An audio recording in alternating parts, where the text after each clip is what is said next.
오늘 말씀은 시편 1편 1절에서 6절까지입니다. 우리 본문을 한번 읽어보겠습니다. 복 있는 사람은 악인들의 꾀를 따르지 아니하며 죄인들의 길에 서지 아니하며 오만한 자들의 자리에 앉지 아니하고 오직 오직 여호와의 여호와의 율법을 율법을 즐거워하여 그의 그의 율법을 주야로 묵상하는도다. 묵상하는도다. 그는 시냇가에 심은 나무가 철을 따라 열매를 맺으며 그 잎사귀가 마르지 아니한 같으니 그가 하는 모든 일이 다 형통하리로다. 악인들은 그렇지 아니하며 아니하며 오직 오직 반란에 반란에 나는 나는 겨와 겨와 같도다. 그러므로 악인들은 심판을 견디지 못하며 죄인들이 의인들의 모임에 들지 못하리로다. 무릇 무릇 의인들의 의인들의 길은 길은 여호와께서 여호와께서 인정하시나 인정하시나 악인들의 길은 망하리로다. 아멘. 아멘. 우리 노래 시편 찬송 제목처럼 복 있는 사람은 누구뇨 하는 제목을 가지고 우리 말씀을 잠깐 나누겠습니다. 우리 한민족은 복을 아주 좋아하는 민족입니다. 그래서 옛날에 새해가 시작되면 복주머니를 이렇게 달고 다니면서 사람을 만날 때마다 이 하는 첫인사가 새해 복 많이 받으세요 이렇게 했습니다. 지금도 그렇죠. 그리고 사람들이 참 이런 인사를 받기를 좋아하고 이 복을 빌어주는 인사를 즐거워했습니다.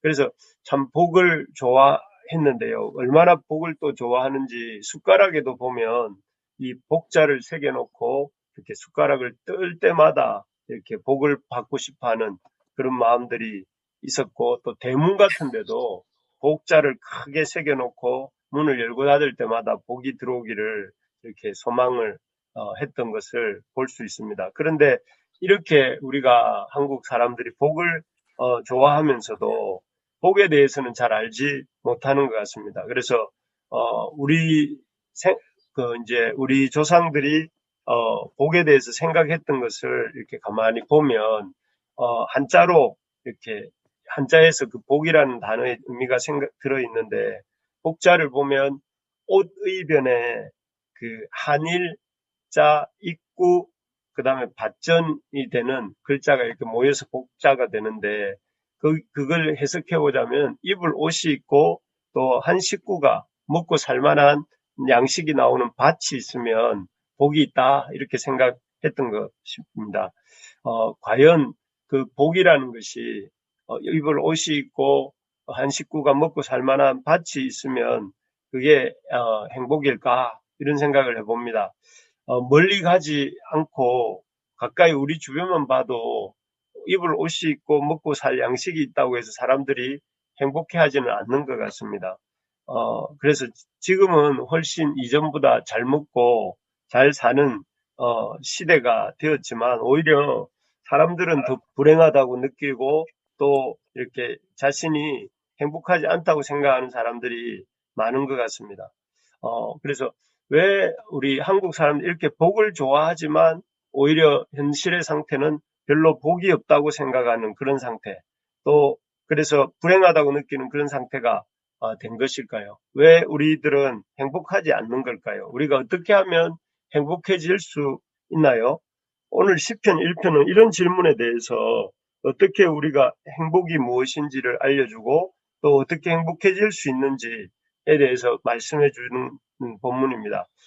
시편 1편이 말하는 성경이 말하는 행복은 무엇일까요? 과연 먹을 양식이 있고 입을 옷이 있는 그런 상태가 행복이라고 할까요? 읽어보셔서 알겠지만 복 있는 사람은 하나님과의 바른 관계에 있는 사람이 행복한 사람이다 이렇게 말씀합니다.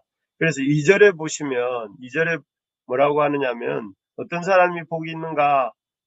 여호와의 율법을 즐거워하여 그 율법을 주야로 묵상하는 사람이 복이 있다 합니다. 그래서 여호와와 바른 관계를 맺고 또 여호와를 즐거워하고 그 율법을 밤낮으로 이렇게 묵상할 줄 아는 사람이 행복한 사람이다.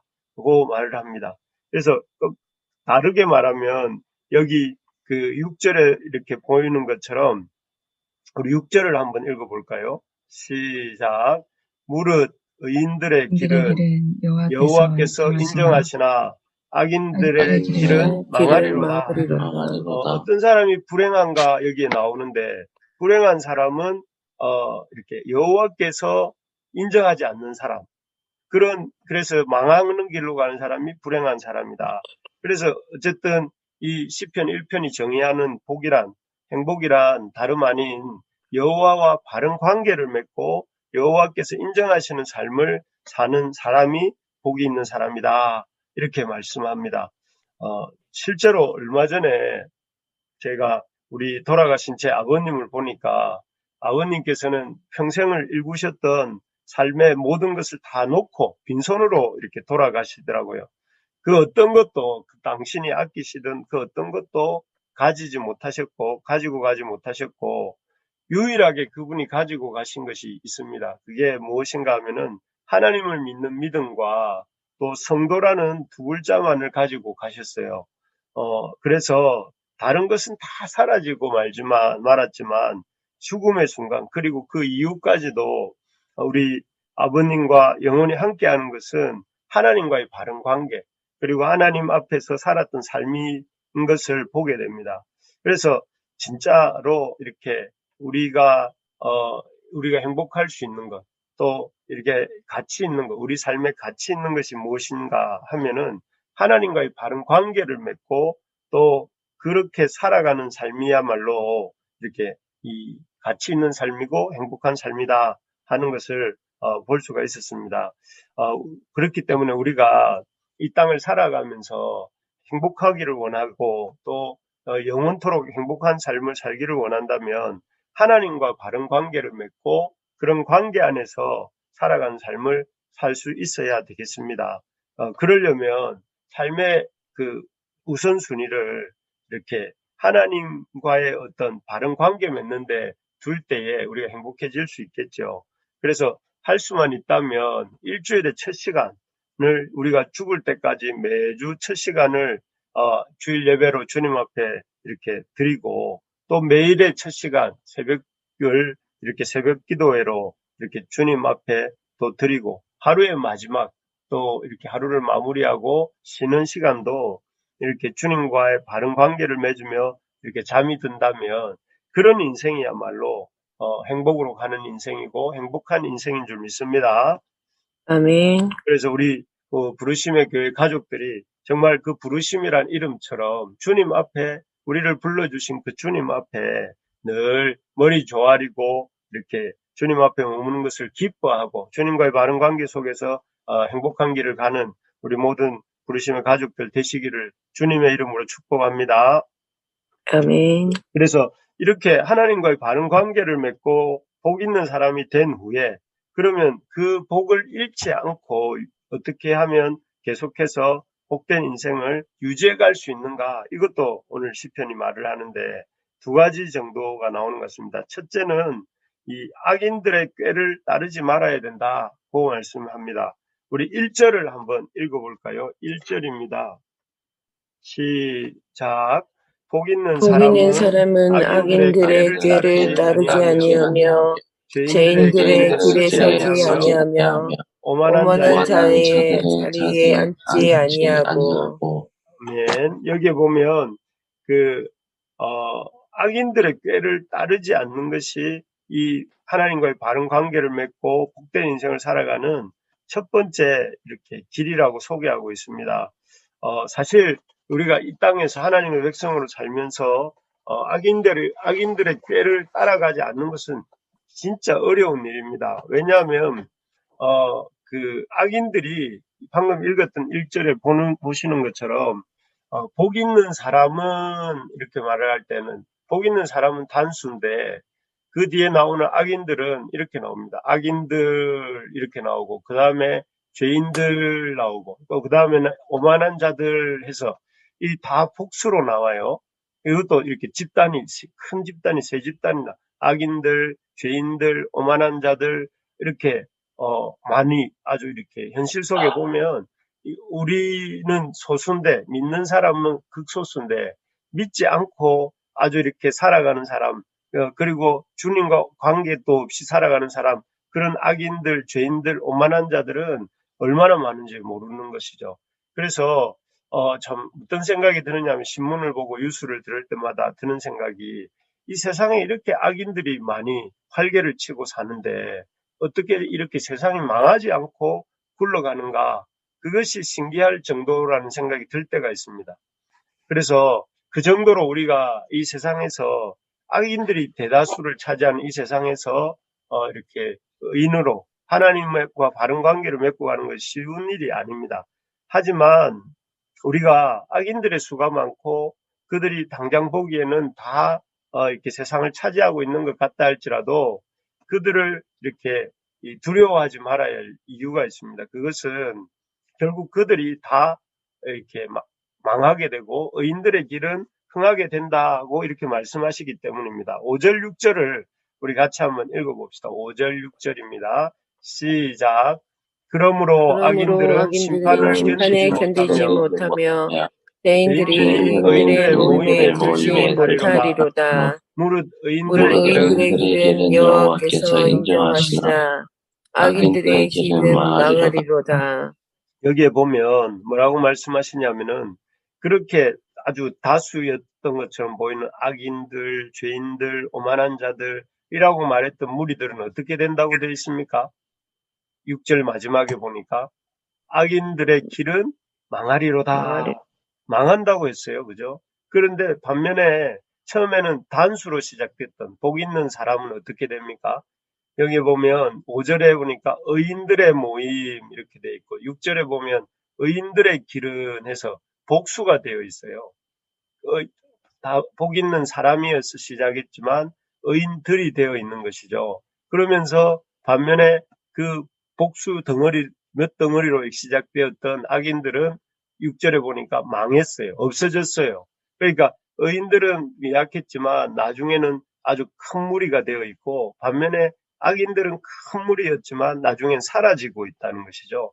그래서 이 시편 기자가 이렇게 보여주는 의인들의 삶과 악인들의 삶이 대조가 탁 되게 되는데 사실 이런 것들을 생각해 볼 때 우리가 비록 지금 현재 우리 눈에는 악인들이 많은 것 같다 할지라도 이렇게 우리가 낙심하지 않고 이렇게 살 수 있는 이유가 결국 그들은 이렇게 망할 것이고 악인들은 망할 것이고 하나님의 백성들은 흥하게 된다 하는 것을 우리가 이렇게 말씀을 통해서 보게 되기 때문에 우리가 이렇게 그들을 악인들의 형통함을 부러워하지 않고 의인의 길로 갈 수가 있는 것이죠.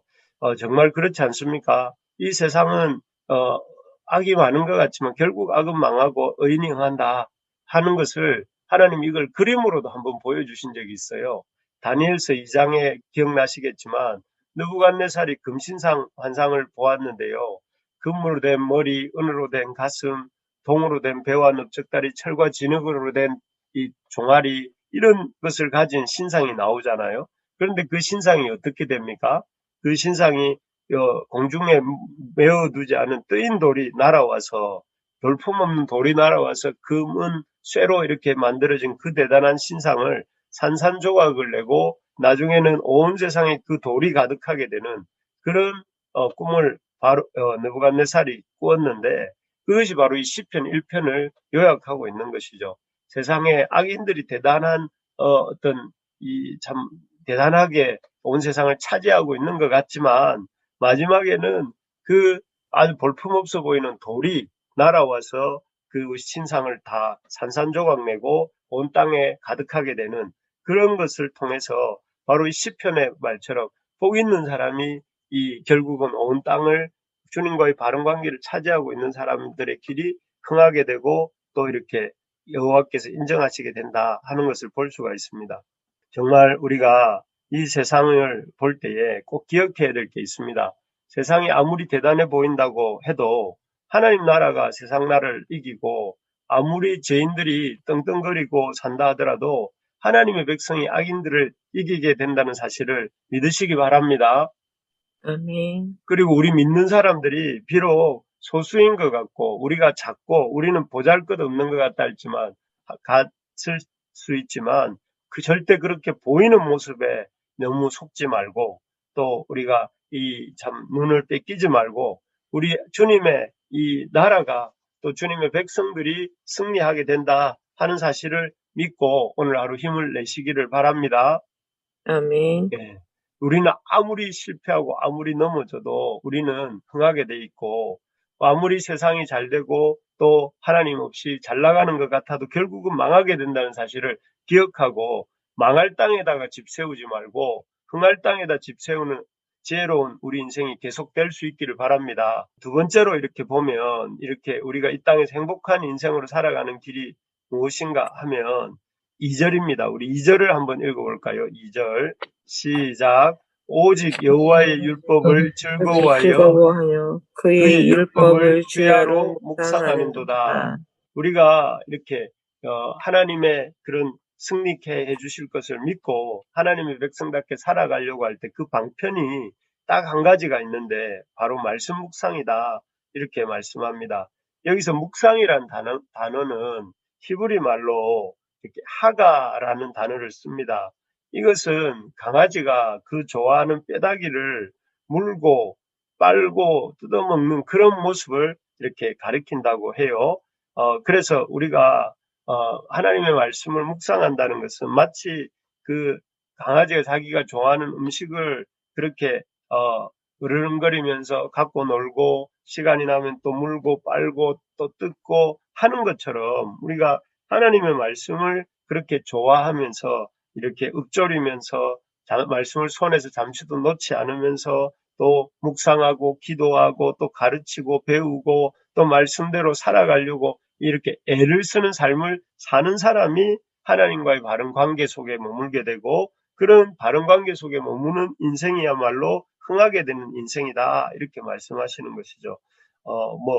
우리가 이렇게 살려고 애쓰고 있지 않습니까? 우리 교회 가족들이 다른 무엇보다도 하나님 말씀을 가까이 하고 그 말씀을 주야로 묵상하는 말씀의 사람들이 되기를 축복합니다. 아멘. 그래서 이렇게 여러분들이나 저를 툭 건드리면 다른 것이 아니라 하나님의 말씀이 주르륵 흘러넘치는 그런 사람이 될 수 있기를 소망합니다. 그러기 위해서는 여러분들, 우리가 하나님 큐티 말씀 묵상을 아침에만 한번 하지 마시고 시간 날 때마다 적어도 하루에 2번 이상은 이렇게 합시다. 그래서 아침에도 한번 하시고 또 낮에도 시간 되시면 하나님 말씀을 꺼내서 한번 또 읽어보고, 또 할 수만 있다면 저녁에도 이 큐티를 한번 생각해 보면서 또 그 말씀 붙들고 기도하면 그야말로 주야로 말씀을 묵상하는 사람이 바로 우리가 된다, 이런 생각이 듭니다. 그렇게 할 수 있기를 소망합니다. 말씀을 맺겠습니다. 어떤 인생이 복 있는 사람입니까? 예, 하나님과 바른 관계를 맺는 인생이 복 있는 사람입니다. 어떻게 하나님과 바른 관계를 맺을 수 있습니까? 예, 이 악인의 길을 가지 않아야 됩니다. 그리고 주야로 여호와의 말씀을 묵상하는 자가 되어야 됩니다.